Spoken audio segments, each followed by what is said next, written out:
I'm Edd Kimber, a baker, food writer and stylist based in East London.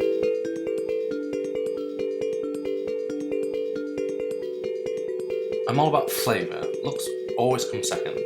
Taste is always the most important thing. Baking is all that I know. It's what I do best and what makes me happy. Put me in a kitchen with some delicious ingredients and I'll make you something wonderful. Sit me in front of a computer and my mind wanders straight back to the kitchen. I need to use my hands. I get restless if I'm not making something.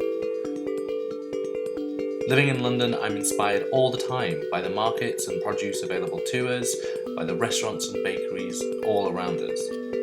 A recipe for me springs first from an ingredient or a flavour, and in turn that is affected by the seasons. Pears and quinces in autumn, citrus when it's dark and cold in January, fresh and vibrant stone fruit in the summer. I often say that baking is an extension of love. You rarely bake just for yourself, you bake to make others happy. And that being my job makes me one of the luckiest people around.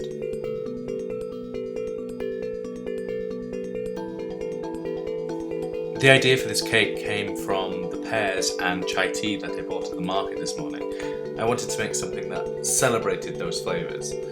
So this is my chocolate cake with brown sugar buttercream, salted caramel and chai tea poached pears. It's an utterly delicious cake, the sort of thing you want to curl up on the sofa and enjoy.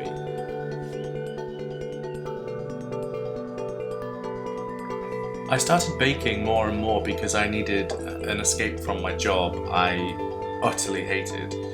It was a creative outlet, it was a way to avoid the stress and strains of the job, and it has always been something I turn to for relaxation and for enjoyment.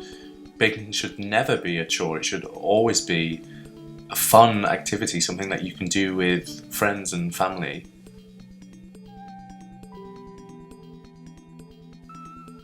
Baking has been something I've had all my life. My first memory is making mince pies with my mum when I was maybe 5. We would always bake almost every weekend. There would always be an apple crumble with roast on a Sunday. There would be gingerbread, there would be Christmas cakes, homemade birthday cakes. It's just something that we always did since I was little.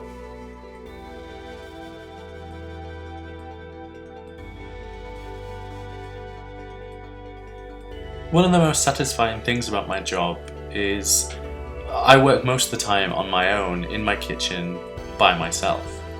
And I develop these recipes and I put them in books and in magazines, and then they kind of disappear into the ether.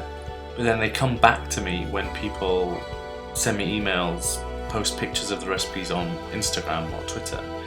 And seeing other people making my food, making my recipes, just fills me with joy and makes me ridiculously happy.